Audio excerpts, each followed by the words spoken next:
Hello student. हम इस video में कुछ इंपॉर्टेंट डेफिनेशन को डिस्कस करने वाले हैं। अब जब डेफिनेशन की बात हम कर रहे हैं तो मैं आपको यहाँ पे एक चीज़ और बता दूँ कि अभी आपको पता है कि अभी तक इनकम टैक्स एक्ट 1961 एप्लीकेबल है, लेकिन अप्रैल 2026 से इनकम टैक्स एक्ट 2025 एप्लीकेबल हो जाएगा, राइट। तो जो हमारे सेक्शंस हैं वो सेक्शंस थोड़े चेंज होने वाले हैं इनकम टैक्स एक्ट 2025 के अकॉर्डिंग। लेकिन जब बात हम डेफिनेशंस की करते हैं तो डेफिनेशन का जो सेक्शन है 2 है ना, डेफिनेशन किसी भी एक्ट में जनरली सेक्शन 2 के अंदर डिस्कस किया जाता है। कुछ कॉन्सेप्ट्स होते हैं जो सेक्शन 3 में भी आ जाते हैं, पर अदरवाइज 2 में ही सारी डेफिनेशंस कवर हो जाती हैं। तो इनकम टैक्स एक्ट 1961 हो या इनकम टैक्स एक्ट 2025 हो, जो डेफिनेशन है वो दोनों ही सेक्शन में, दोनों में ही दो सेक्शन के अंदर, सेक्शन 2 के अंदर ही एक्सप्लेन की गई हैं, राइट। लेकिन जो क्लॉज है, सब क्लॉज, मतलब जैसे इनकम टैक्स एक्ट का सेक्शन 2 है, पर क्लॉजेस की अगर बात करें तो वो क्लॉज चेंज हो जाता है हमारा। 1961 की क्लॉजेस कुछ और हैं और 2025 एक्ट के क्लॉजेस कुछ और हैं, राइट।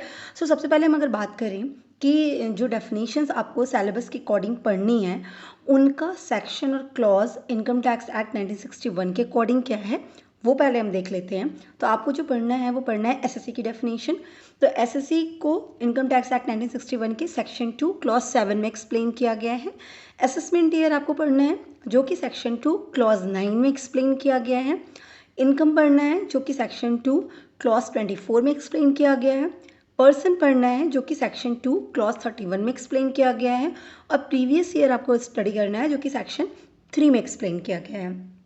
तो ये as per income tax act 1961 आपके सेक्शन एंड क्लॉजेज हैं, राइट। और ये डेफिनेशन आपके सिलेबस के अकॉर्डिंग आपको स्टडी करनी है। अब जैसे मैंने कहा आपको कि हम आपको बता दें कि 2025 जो एक्ट एप्लीकेबल होने वाला है आपका अप्रैल 26 से, उसमें इनकी क्लॉजेस चेंज हो जाएंगे और वो क्लॉजेस क्या क्या हैं वो भी हम यहाँ पे डिस्कस कर लें। As per income tax act 2025 SSC को जो एक्सप्लेन किया गया है वो सेक्शन 2 क्लॉज 11 में एक्सप्लेन किया गया है, राइट। वहाँ 7 था, अभी यहाँ पे क्लॉज 11 हो गया। डेफिनेशन का सेक्शन तो सेम ही रहेगा, सेक्शन 2 है ना, बस क्लॉजेस बदल गए। एसएससी को क्लॉज 11 में एक्सप्लेन किया गया। असेसमेंट ईयर का जो ये कॉन्सेप्ट था वो पूरी तरीके से एबॉलिश कर दिया गया। अब ये टर्म यूज़ ही नहीं किया जाएगा असेसमेंट ईयर का, है ना। जहाँ जहाँ असेसमेंट ईयर वगैरह प्रीवियस ईयर वगैरह यूज़ किए जाते तो उनकी जगह एक नया टर्मोलॉजी है, नया टर्म है टैक्स ईयर, उसे यूज़ किया जाएगा। असेसमेंट ईयर का पूरा ये हट गया है आपका। यहाँ पे इनकम टैक्स एक्ट 2025 में इसको एक्सप्लेन ही नहीं किया गया। नेक्स्ट हमारा इनकम आता है।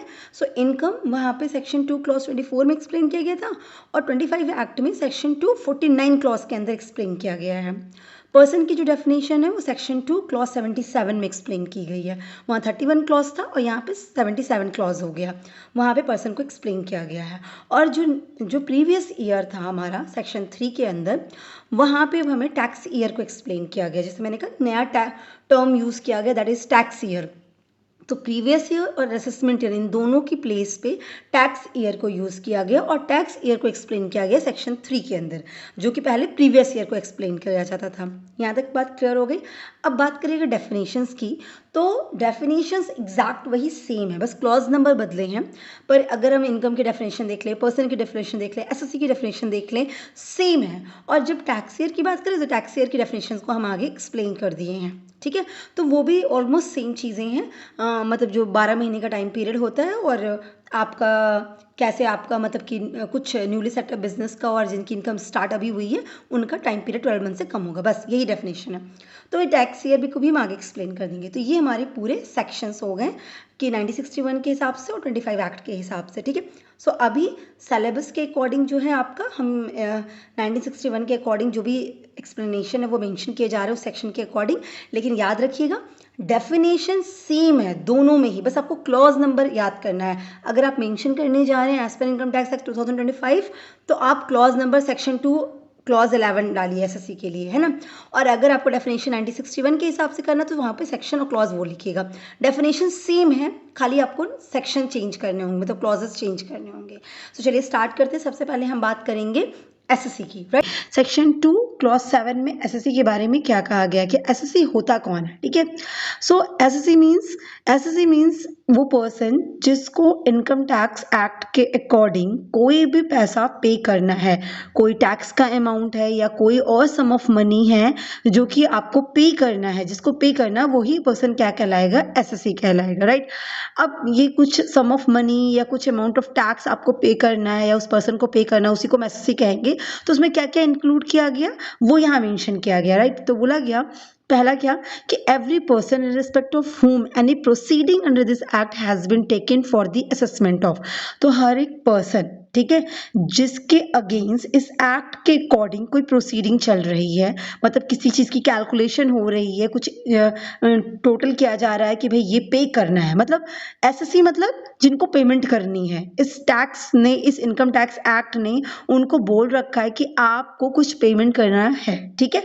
अब वो सारे पर्सन जिसके अगेंस्ट इस एक्ट के अकॉर्डिंग कुछ प्रोसीडिंग्स चल रही होगी, कुछ कैलकुलेशन चल रही है, कुछ असेसमेंट हो रही है। अब असेसमेंट किस चीज़ की, असेसमेंट ऑफ हिज इनकम, मतलब उनकी इनकम की कैलकुलेशन हो रही है, हुई है, उसके अगेंस्ट उनको पेमेंट करना है, या फिर income of any other person in respect of which he is accessible, मतलब किसी और पर्सन की इनकम थी पर उन्होंने आपको रिस्पॉन्सिबल बना रखा है। तो अगर आपको रिस्पॉन्सिबल बनाया है कि इनकम भले मेरी है पर आप ही रिस्पॉन्सिबल है उस पर टैक्स वैक्स पे करने के लिए, तो आप क्या कहलाएंगे, एसएससी कहलाएंगे, क्योंकि अब आपसे असेसमेंट किया जाएगा, आप पेबल हैं, मतलब अमाउंट जो पे करना है उसकी जिम्मेदारी किसकी है, रिस्पॉन्सिबिलिटी किसकी है, आपकी है। सो आप एसएससी कहलाने लगेंगे। So the income of any other person, किसी और पर्सन की इनकम है लेकिन एसेस आपसे करनी है, आपको पे करना है, तो आप क्या कहलाएंगे, एसएससी कहलाएंगे। ऐसा केस कैसे होता है ये भी समझ लीजिएगा कि जैसे मान लीजिए कि कोई पर्सन है जो फॉरेन में है, ठीक है, और उनकी इंडिया में कुछ इनकम हो रही है, ठीक है। इंडिया, मान लीजिए उनके इंडिया में 2-3 जगह पे घर हैं और उससे हाउस प्रॉपर्टी की इनकम उनको हो रही है, तो अब वो फॉरेन में रहते, तो उन्होंने क्या किया, अपने एक रिलेटिव को बोला कि भाई यहाँ की रेंट रिसीव किया करिए और उसके बाद जो भी टैक्स का अमाउंट होगा आप पे कर दिया करिए। तो इस सिचुएशन में इनकम तो थी वो पर्सन की, मान लीजिए मिस्टर एक्स थे जो फॉरेन में है, तो इनकम फॉरेन में रहने वाले मिस्टर एक्स की है, लेकिन उन्होंने रिस्पॉन्सिबल किसको बना दिया है, मान लीजिए मिस्टर वाई उनके जो रिलेटिव थे, ठीक है, वाई को बना दिया है। तो अब जो टैक्स लिया जाएगा इनकम टैक्स एक्ट के अकॉर्डिंग, टैक्स को देने की, पे करने की जो जिम्मेदारी है वो मिस्टर वाई की है, ठीक है। तो वो कहलाएंगे क्या, एसएससी कहलाएंगे। क्लियर है, इनकम किसी और की पर टैक्स पे करने की जिम्मेदारी एसएस आपसे किया जाएगा, इसलिए आप क्या कहला रहे हैं, एसएससी कहला रहे हैं। इसी को कहते हैं रिप्रेजेंटेटिव एसएससी बेसिकली। क्लियर हो गया। तो कहा जा रहा है कि एसएससी मतलब कोई भी पर्सन, ठीक है, जिसको टैक्स पे करना है, जिसको कुछ भी अमाउंट इस एक्ट के अकॉर्डिंग पे करना है। अब कुछ भी अमाउंट इस एक्ट के अकॉर्डिंग पे करने का मतलब क्या क्या हुआ कि हर वो पर्सन जिसके अगेंस्ट कोई प्रोसीडिंग हो रही है इस एक्ट के अकॉर्डिंग, मतलब कुछ काम किया जा रहा है, कुछ कैलकुलेशन किया जा रहा है, कुछ रूल्स हैं, कुछ रेगुलेशन है, कोई ऑब्लिगेशन है कि आपको ये चीज़ पे करनी है, तो उन सभी पर्सन को जिसमें उनकी असेसमेंट की जा रही है, या तो उनकी इनकम के रिगार्डिंग कि भाई आपकी इनकम कैलकुलेट की गई, अब आपकी ऑब्लिगेशन है किसे पे करिए, तो आप क्या कहलाएंगे, एसएससी कहलाएंगे, राइट। या फिर किसी और पर्सन की इनकम थी और आप रिस्पॉन्सिबल है उसको पे करने के लिए, तो भी क्या कहलाएंगे, आप एसएससी भी कहलाएंगे। और the law sustained by him और बाई सच अदर पर्सन, मतलब जिसके लिए आप एसेसेबल थे, रिप्रेजेंटेटिव एसएससी बीइंग एन, आप अगर हैं, तो अगर किसी और पर्सन को भी लॉस हो गया तो भी आपको रिटर्न फाइल करने की जिम्मेदारी बन रही है, आपको कैलकुलेट करके बताना है, तो आप एसएससी ही कहलाएंगे। तो लॉ ऐसे नहीं कि प्रॉफिट है, इनकम है तो ही आपको कैलकुलेट करके देना है तभी आप यहाँ के एसएससी कहलाएंगे, आपकी ऑब्लिगेशन तभी है, नहीं अगर लॉस हो गया है, आप कोई लॉस सस्टेन कर रहे हैं, स्टिल आपको कैलकुलेट करके आपको इनकम टैक्स डिपार्टमेंट को बताना होगा और आप उनके एसएससी ही कहलाएंगे, ठीक है। किसी और पर्सन की थी और उसके लिए आप रिस्पॉन्सिबल थे, तो अगर उसको लॉस हुआ है तो भी आप एसएससी कहलाएंगे, राइट। या फिर any amount of refund due to him और सच अदर पर्सन, मान लीजिए जिसके रिस्पॉन्सिबल थे आप, तो आपको कोई अमाउंट रिफंड है, ठीक है, जो आपको ड्यू है, मतलब आपने एक्सेस टैक्स पे कर दिया था इनकम टैक्स डिपार्टमेंट को, अब उनको रिफंड करना है, आपको जो एक्स्ट्रा टैक्स आपने पे किया था वो टैक्स का अमाउंट उन्हें रिफंड करना है। तो जो कि अब एक्ट को, मतलब उस इनकम टैक्स डिपार्टमेंट को आप कि आपको कुछ पे करना है, तो मतलब कहीं ना कहीं पेमेंट है, ऑब्लिगेशन है, ठीक है, उनकी है या आपकी। तो इस सिचुएशन में आप क्या बन गए, एसएससी कहलाए ना। तो amount of refund due to him और सच अदर पर्सन, किसी और पर्सन को, ये किसी और पर्सन का रिफंड था जो आपको देना है या आपको रिफंड करना है, तो ऐसी सिचुएशन में आप भी क्या कहलाएंगे, एसएससी कहलाएंगे, राइट। तो एक तो ये हो गया कि जिसका असेसमेंट हो रहा है, इनकम का हो रहा हो, किसी और पर्सन की इनकम के लिए आपका हो रहा, लॉस का हो रहा है, रिफंड का हो रहा, कोई असेसमेंट हो रही है, तो आप क्या कहलाएंगे, एसएससी कहलाएंगे। दूसरा केस क्या है, every person who is deemed to be an SSC under any provision of this act, वो मतलब हर एक पर्सन जो मान लिया गया कि वो एसएससी है, तो वो भी क्या कहलाएगा, इस एक्ट के अंदर एसएससी ही कहलाएगा। अब मान लिया गया एसएससी का मतलब भी क्या होता है, जैसे कि ऐसे समझिएगा, इसे ऐसे समझिएगा कि जैसे मतलब मान लीजिए कि कोई पर्सन है जो अपनी विल लिखने के पहले ही उसकी डेथ हो गई, ठीक है, तो जो भी उसका बड़ा बेटा है या जो उसका लीगल हेयर है, वो क्या मान लिया जाएगा कि भाई अगर उन पे कोई टैक्स की लायबिलिटी बन रही थी, तो अब उसको पे करने की जिम्मेदारी क्या होगी, किसकी हो गई, उस बड़े बेटे की हो गई, वो उस लीगल हेयर की हो गई, तो वो क्या कहलाएगा, अब डीम्ड एसएससी कहलाएगा, मान लिया गया एसएससी, राइट। तो मतलब या फिर ऐसे समझिए कि कोई लुनेटिक पर्सन है ना, कोई माइनर है ना, और उसका उस पे जो टैक्स की लायबिलिटी बन रही है, तो उसको पे करने के लिए कोई उसका गार्जियन होगा, है ना, जो देख रेख कर रहा होगा, जो मेन पर्सन होगा, तो उसको एसएससी मान लिया जाएगा। तो वही कहा जा रहा है कि डीम्ड एसएससी है तो भी वो एसएससी कहलाएगा। क्लियर है, माना गया एसएससी है। अब वो बोलते कि मैं तो बड़ा बेटा हूँ, जिम्मेदारी उनकी थी, मेरी तो जिम्मेदारी नहीं बनती, तो नहीं, ऐसे नहीं कहा जा सकता। या मैं लीगल हायरर हूँ, इस से प्रॉपर्टी लेने के लिए, टैक्स के लिए मैं लीगल हायरर नहीं हूँ, तो मैं नहीं करूंगा, उनको टैक्स पे करना था, तो ऐसा होगा, नहीं होगा। तो आप मान लिए जाएंगे कि आप एसएससी हैं, और आपको इस एक्ट के अकॉर्डिंग जो भी प्रोविजंस होंगे वो सब आप पे एप्लीकेबल होंगे, और उसके अकॉर्डिंग आपको पेमेंट करनी होगी। क्लियर है, तो यही वो बोल रहे हैं कि एक तो आप असेसमेंट हो रहा है आप ही के अगेंस्ट, ठीक है, दूसरा रिप्रेजेंटेटिव अगर मान लीजिए हैं आप किसी के, तो भी हो गया, डीम्ड एसएससी हैं तो भी आप एसएससी कहलाएंगे, और लास्ट क्या हो गया कि अगर कोई पर्सन बाय डिफॉल्ट एसएससी है इस एक्ट के अंदर, तो भी वो एसएससी कहलाएगा। अब एसएससी इन डिफॉल्ट का मतलब समझ लीजिएगा, वो भी मैं समझा देती हूँ कि एसएससी इन डिफॉल्ट होता क्या है। देखिए, कोई भी पर्सन जो इस एक्ट के अकॉर्डिंग उसे कुछ ऑब्लिगेशन थी, कुछ काम करना था, और उसने वो काम नहीं किया, तो वो क्या बन जाता है, एसएससी इन डिफॉल्ट। डिफॉल्ट कर गया ना, आप पे लायबिलिटी थी, आपने नहीं किया, तो आप डिफॉल्ट बन कर गए, तो एसएससी इन डिफॉल्ट। या हम इसको ऐसे भी कह सकते हैं कि जो भी पर्सन जो इनकम टैक्स एक्ट की स्टैट्यूटरी ऑब्लिगेशंस हैं, मतलब इस एक्ट के अकॉर्डिंग आप पे जो ऑब्लिगेशंस फ्रेम हो रही थी, अगर आप उसे पे करने में डिफॉल्ट कर जाते, वो पे नहीं कर पाते, तो ऐसे सिचुएशन में आप क्या कहलाते हैं, एसएससी इन डिफॉल्ट कहलाते हैं। जैसे कि मान लीजिए कोई टैक्स पे करना था आपको, आपने नहीं टैक्स पे किया, इनकम टैक्स का टैक्स पे करना था, आपने गवर्नमेंट को टैक्स पे नहीं किया, आपको रिटर्न फाइल करना मैंडेटरी था, आपने रिटर्न फाइल नहीं किया।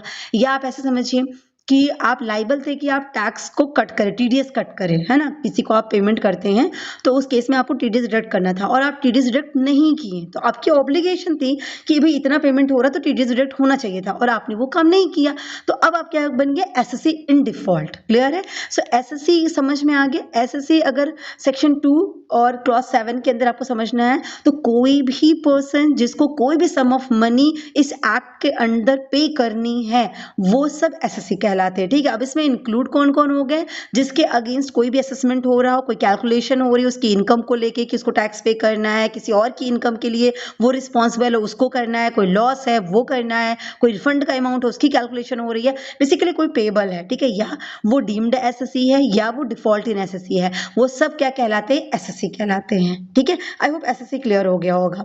अब हम बात करते हैं नेक्स्ट डेफिनेशन की, जो की है पर्सन। ठीक है, पर्सन किसे कहते हैं, तो सेक्शन 2 और क्लॉज 31 के अंदर पर्सन को डिफाइन किया गया। इवन हम इसे इसमें क्या बोला गया कि पर्सन मतलब क्या, जैसे इनकम टैक्स के रिगार्डिंग को पता है कि भाई किसी भी पर्सन की इनकम जो भी होगी उस पर्टिकुलर फाइनेंशियल ईयर में जितना भी उसने अर्न किया है उस पे उसको टैक्स पे करना पड़ता है, ठीक है। अब ये पर्सन मतलब कौन, किसको टैक्स पे करना, किसने इनकम कमाई, तो उस पर्सन वर्ड को भी इनकम टैक्स एक्ट में डिफाइन किया गया है, ठीक है, सेक्शन 2 सबसेक्शन 31 के अंदर। अब बोला क्या गया यहाँ पे कि पर्सन में क्या क्या कौन कौन इंक्लूड है, ठीक है, पर्सन मतलब क्या, कौन हुआ, तो वहां पे बोला गया कोई भी इंडिविजुअल है उसको भी हम क्या कहेंगे, पर्सन। जैसे आप हो गए, कोई और हो गया, मैं हो गई, mister X, mister Y, mister A, mister B, mister C, कोई भी इंडिविजुअल लेवल पे कोई पर्सन है तो उसको भी हम कहेंगे पर्सन, मतलब उसने भी कुछ कमाया तो उसको टैक्स देना है, ठीक है।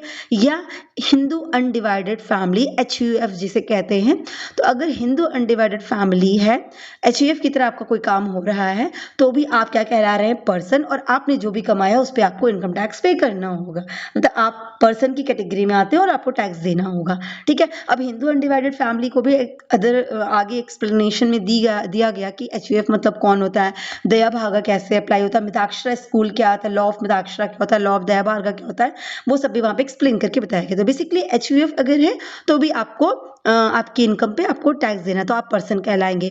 और पर्सन कौन कहलाता है, कोई कंपनी है, ठीक है, वो भी पर्सन की कैटेगरी में आ गई, इट मींस कंपनी भी जो इनकम कमाएगी उसको टैक्स देना पड़ेगा।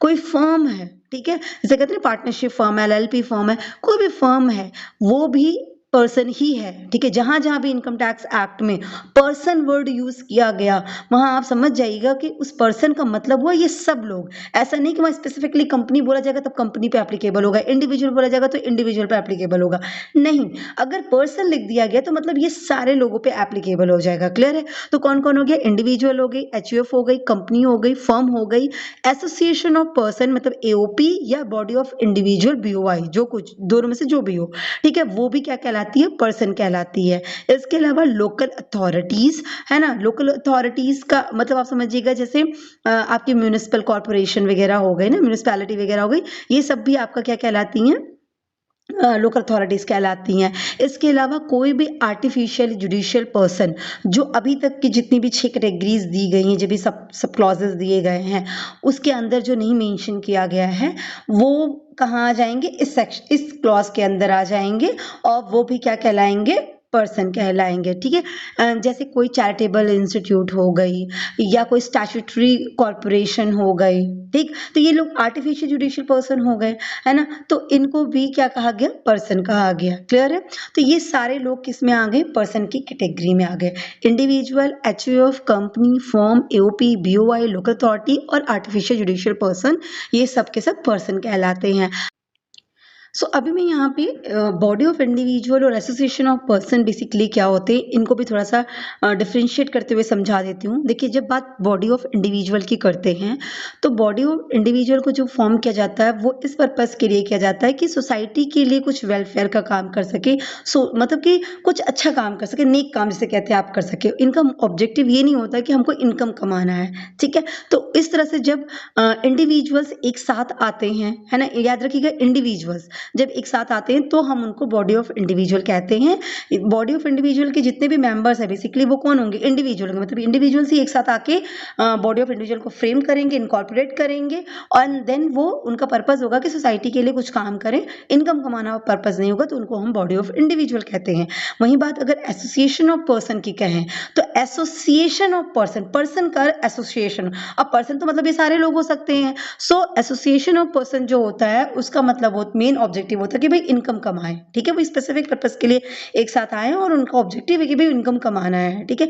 अब ये जो एसोसिएशन ऑफ पर्सन है उसमें इंडिविजुअल भी हो सकते हैं, नॉन इंडिविजुअल भी हो सकते हैं, मतलब आर्टिफिशियल पर्सन जैसे कंपनी वगैरह हो गई, फर्म हो गई, है ना, स्टैट्यूटरी कॉर्पोरेशंस हो गई, तो इस तरह के लोग भी मिलके आपको एक साथ आ सकते हैं और इनकम कमाने के लिए कुछ काम शुरू कर सकते हैं। जैसे आप देखते हैं ना, इवेंट मैनेजर्स होते हैं, तो इवेंट मैनेजर्स में जनरली क्या होता है, कैटरर का अलग होता है, ठीक है, कैटरर की कोई फर्म हो, कोई ऑर्गेनाइजेशन है जो कैटरिंग सर्विसेज प्रोवाइड करती है, तो वो इवेंट मैनेजर क्या करता है, उनको भी साथ में ले लेता है। डेकोरेशन वाला है तो वो फ्लावर डेकोरेशन का हो गया, डेकोरेशन के जो भी हैं उनको भी एक साथ ले लेता है, लाइटिंग वगैरह वाले हैं उनको भी एक साथ करता है, टेंट वेंट वाले हैं उनको भी एक साथ करता है, तो अलग अलग पर्सन को एसोसिएट करता है। ऑब्जेक्टिव क्या है कि हम साथ एक साथ मिलके कोई भी कॉन्ट्रैक्ट लेंगे और इवेंट ऑर्गेनाइज करेंगे और उससे जो भी इनकम होगी हम डिस्ट्रीब्यूट कर लेंगे। तो ये एसोसिएशन ऑफ पर्सन हो गया। क्लियर है? तो body of individual and association of person दोनों अलग अलग चीज है। तो कुछ भी है वो सब पर्सन की कैटेगरी में आते हैं। तो इनकम टैक्स एक्ट में जहां भी पर्सन का वर्ड यूज किया गया वहां ये सारे लोग आएंगे और फिर इनको इनकी कमाई पे, इनके होने वाली इनकम पे उनको टैक्स देना पड़ेगा। मतलब इनकम टैक्स एक्ट इन पे एप्लीकेबल हो जाता है। Right? So person means individual, HUF, company, firm, AOP या BOI, local authority, artificial judicial person. बस इतने से हैं, आपको इतने नाम याद है। 7 लोग हैं, ये 7 क्लॉजेज में मेंशन है। सब क्लॉजेज में आपको ये याद होने चाहिए। Is it clear? अब नेक्स्ट हमारा आता है डेफिनेशन, जो नेक्स्ट हम पढ़ेंगे वो है इनकम की। सो अब हम बात करेंगे इनकम के बारे में कि सेक्शन 2 और क्लॉज 24 में इनकम को क्या डिफाइन किया गया। वहां पे बोला गया कि इनकम मतलब क्या होता है। देखिए, इनकम को इन जनरली बोला गया है कि जो भी वेजेस है, सैलरी है, प्रॉफिट है, इंटरेस्ट है ना, कोई रेंट है या किसी भी फॉर्म में किसी भी फॉर्म ऑफ अर्निंग अगर आप कर रहे हैं तो पर्टिकुलर पीरियड ऑफ टाइम पे, तो उसको हम क्या कहेंगे, आपकी इनकम कहेंगे ना, ये आपकी अर्निंग्स है? इस पे आपको टैक्स पे करना पड़ेगा। अगर हम बात करें कि इनकम टैक्स एक्ट में की जो गिवन सेक्शन है उसके अकॉर्डिंग क्या डिफाइन किया गया, तो वहाँ पे जो डेफिनेशन दी गई वो कैसे डेफिनेशन थी, वो इंक्लूसिव डेफिनेशन थी। मतलब ये सारी चीज़ें इसमें इंक्लूड की जाती हैं, ना कि वो एग्जॉस्टिव डेफिनेशन थी कि बस इतनी सी चीज़ें हैं। मतलब जो कुछ भी हो सकता है, जिससे भी आपकी इनकम हो सकती है, जो भी आपको रिसीविंग में आ रहा है इस तरह से, है ना, पीरियडिकली पेमेंट के थ्रू आपको पैसे आ रहे हैं, उन सबको यहाँ पे इंक्लूड किया गया। तो ये कोई एग्जॉस्टिव लिस्ट नहीं कि जितना मेंशन किया गया बस इतना ही, ये इंक्लूसिव लिस्ट है, क्योंकि इसीलिए इस पर्टिकुलर सेक्शन में जो टर्म यूज किया गया है कि इनकम इंक्लूड्स, तो ये चीजें इसमें इंक्लूड की गई, ये सब इनकम हो गई। राइट? तो क्या कहा गया सेक्शन 2 क्लॉज 24 में कि इनकम इंक्लूड्स, क्या क्या इनकम है। अब यहाँ पे देखिए, जो 5 हेड में इनकम आप कहते हैं ना, वो सब यहाँ पे आ जाने वाली है। तो बहुत लंबी लिस्ट होगी, पर इन शॉर्ट हम इसको जल्दी से कुछ चीजें यहाँ पे आइटम कंसीडर कर रहे हैं। ठीक है? तो जैसे क्या क्या इंक्लूड किया गया भाई, प्रॉफिट या गेन अगर आपको कोई हो रहा है, आप बिजनेस करते हैं, आप किसी प्रोफेशन में हैं, आपको वहां से जो भी प्रॉफिट मिल रहा है या जो भी आपका गेन हो रहा है वो आपकी इनकम कहलाती है। आपने कहीं किसी कंपनी में कोई शेयर्स वगैरह खरीद के रखे हैं, आपको डिविडेंड रिसीव हो रहा है, तो वो जो डिविडेंड है वो आपकी इनकम कहलाती है। कोई वॉलंटरी कॉन्ट्रीब्यूशंस हैं आपकी, वो भी आपकी इनकम कहला रही है। ठीक है? कोई परक्यूजेट है या profit in lieu of salary है, मतलब सैलरी के बजाय आपको कुछ चीजें दी जा रही हैं, है ना, और मतलब सैलरी से एडिशनली चीजें मिल रही हैं आपको, और आपको परक्यूजेट्स इन काइंड आपको कुछ एक्स्ट्रा बेनिफिट्स प्रोवाइड किए जा रहे हैं, तो उसकी जो कुछ भी वैल्यू होगी उसको कैलकुलेट किया जाएगा इनकम टैक्स एक्ट के अकॉर्डिंग, और वो आपकी इनकम बन जाती है। ठीक है? अब profit in lieu of salary concept है बेसिकली। ठीक है? जब कई बाकी बहुत एरियर्स वगैरह आ जाते हैं, तो उन सबको जब हम कैलकुलेट करते हैं तो उसको इस तरीके वर्ड्स के थ्रू हम यूज करते हैं। राइट? सो अभी वो जब आप सैलरी हेड पढ़ेंगे वहां पे इन चीजों को समझेंगे। इसके अलावा स्पेशल अलाउंस है ना, कोई बेनिफिट है जो एम्प्लॉय को दिया जा रहा है कि जिससे उसका जो भी एक्सपेंस है वो पूरा हो जाए, तो वो सब कुछ भी क्या कहलाता है, आपका इनकम कहलाता है। मतलब पर्टिकुलरली जिस भी ड्यूटी में आप हैं, जो भी आप वर्क करते हैं, उस एम्प्लॉयमेंट को कंप्लीट करने के लिए, उसकी ड्यूटीज को पूरा करने के लिए, उसकी परफॉर्मेंस को कंप्लीट करने के लिए अगर कोई एक्सपेंसेस को मिट आउट करने के लिए आपको स्पेसिफिक बेनिफिट या कुछ अलाउंस प्रोवाइड किया जा रहा है, तो वो सब अलाउंस आपकी इनकम मानी जाती है। इसके अलावा जैसे सिटी कॉम्पनसेटरी अलाउंस या डियरनेस अलाउंस, ये सब सैलरी में आप देखेंगे। महंगाई भत्ता हो गया, या आपको किसी और सिटी में भेजा जा रहा है कि आप जाके वहां पे जॉब करिए, वहां पे आपको रहने खाने का कुछ भी नहीं है, तो आपको सिटी शिफ्ट करने की वजह से सिटी कंपनसेटरी अलाउंस मिलता है। तो इस तरह का अलाउंस, अगर इस तरह का भी पैसा आपको दिया जा रहा है तो वो आपकी इनकम कहलाएगी। इसके अलावा कैपिटल गेन, कोई प्रॉपर्टी वगैरह आप सेल कर रहे हैं, उससे इनकम हो रही है, तो वो भी आपका कैपिटल गेन जो होगा वो आपकी इनकम कहलाएगी। इंश्योरेंस से आपको कोई प्रॉफिट हुआ है, वो भी आपकी कैपिटल इनकम कहलाएगी। या कोऑपरेटिव सोसाइटीज है, उनकी बैंकिंग इनकम है, वो भी इनकम कहलाती है। लॉटरी वगैरह कोई खेल रहे हैं, उससे उसको विन करके आपको कुछ इनकम हो गई, है ना, हॉर्स रेसेस, कार्ड गेम्स, इस तरह से आपने कुछ विन कर लिया, वो भी आपकी इनकम मानी जाएगी। इसके अलावा पीएफ में जो कंट्रीब्यूशन एम्प्लॉइज़ करते हैं, तो वो कंट्रीब्यूशन को भी इनकम माना गया है ना? की मैन का इंश्योरेंस पॉलिसी के अंदर जो भी अमाउंट रिसीव हो रहा है वो भी आपकी इनकम ट्रीट की जाएगी। अगर कोई गिफ्ट रिसीव हो रहा है वो भी 50,000 से ज़्यादा का, तो वो भी इनकम कहलाएगी और आपको उस पे टैक्स पे करना पड़ेगा। इसके अलावा कोई शेयर है, उससे आपको कुछ अमाउंट रिसीव हो रहा है फेयर मार्केट वैल्यू से एक्सीड करके, तो वो भी आपकी इनकम कहलाएगी। या फिर कोई प्रॉपर्टी है ना, जो आपको बिना किसी कंसिडरेशन के मिल गए, मतलब आपने खरीदी नहीं, परचेज नहीं की, या परचेज की पर एडिक्वेट प्राइस पे परचेज नहीं की, मतलब जो 5 करोड़ की प्रॉपर्टी थी वो आपसे 5 लाख में खरीद ली, तो इनएडिक्वेट प्राइस पे आपने परचेज किया, तो वो उसकी वैल्यूएशन की जाएगी और उस हिसाब से बाकी के अमाउंट को आपकी इनकम मानी जाएगी। उस प्रॉपर्टी की वैल्यूएशन करके आपकी इनकम ट्रीट की जाएगी। इसके अलावा कोई कंपनसेशन दिया जा रहा है ना, कि आपको जॉब नहीं करनी, आपको टर्मिनेट किया जा रहा है, इसके लिए आपको इतना पैसा कंपनसेट किया जा रहा है, तो वो सब भी क्या कहलाएगी? इनकम कहलाएगी। Is it clear? So income की जो पूरी लिस्ट है ना, वो इंक्लूसिव लिस्ट है, उसमें बहुत सारी चीज़ें इनकम का पार्ट बन जाती हैं। ठीक है, जो पांचों हेड के अंदर आप जो कुछ भी देखेंगे, पेंशन वगैरह, वो सब इनकम कहलाएगी। सब कुछ इनकम है, मतलब इनकम टैक्स एक्ट ने सबको इनकम मान लिया। ठीक है, अगर हम कॉन्सेप्ट की बात करें इनकम की, तो वहाँ पे ध्यान रखिएगा कि इनकम टैक्स एक्ट कहता है भाई, कैश में मिले या काइंड में मिले, आपको मिल रहा है ना, तो हम उसको इनकम ट्रीट करेंगे। अगर काइंड में मिला है तो इनकम टैक्स एक्ट के अकॉर्डिंग हम उसकी वैल्यूएशन करेंगे और जो भी वैल्यू निकल के आएगी उस पर आपको टैक्स देना पड़ेगा, वो आपको इनकम ट्रीट किया जाएगा। इसी तरह से रिसिप्ट एंड एक्रूअल बेसिस, मतलब इनकम आपको या तो रिसीव हो गई या आपने कमा ली है और अभी आपको मिली नहीं, पर कमाई है तो मिलेगी जरूर, एक्रू हो गई, तो ये रिसिप्ट या एक्रूअल दोनों बेसिस देखते हैं, जो भी पहले हो गया उस हिसाब से आपकी इनकम ट्रीट कर दी जाएगी और आपको टैक्स देना पड़ेगा। तीसरी बात, लीगल या इलीगल सोर्स, वो सोर्स नहीं मेंशन करते, मतलब उनको इससे मतलब नहीं फर्क पड़ता कि आपका जो इनकम है वो लीगल सोर्स है या इलीगल सोर्स है, दैट डजंट मैटर, इनकम है ना, आप उस पर टैक्स दे दो भाई।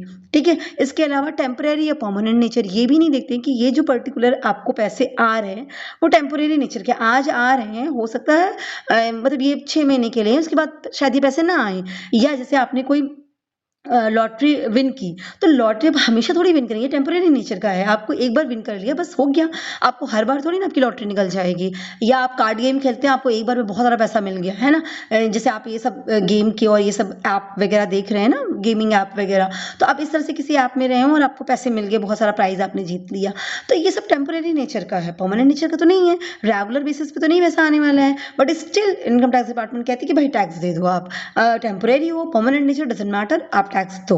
इसी तरह लमसम अमाउंट मिल रहा है आपको, इंस्टॉलमेंट मिल रहा है, आप उस पर इनकम दो, एक साथ पैसा मिला या थोड़ा थोड़ा करके पैसा मिल रहा है, आप उस पर आपको इनकम माना जाएगा और उस पर टैक्स देना होगा। गिफ्ट है, गिफ्ट ज़्यादा से एक्सीड कर दिया, आपको टैक्स देना पड़ेगा, वो गिफ्ट भी आपकी इनकम मानी जाएगी, भले आपको गिफ्ट मिला है तो क्या।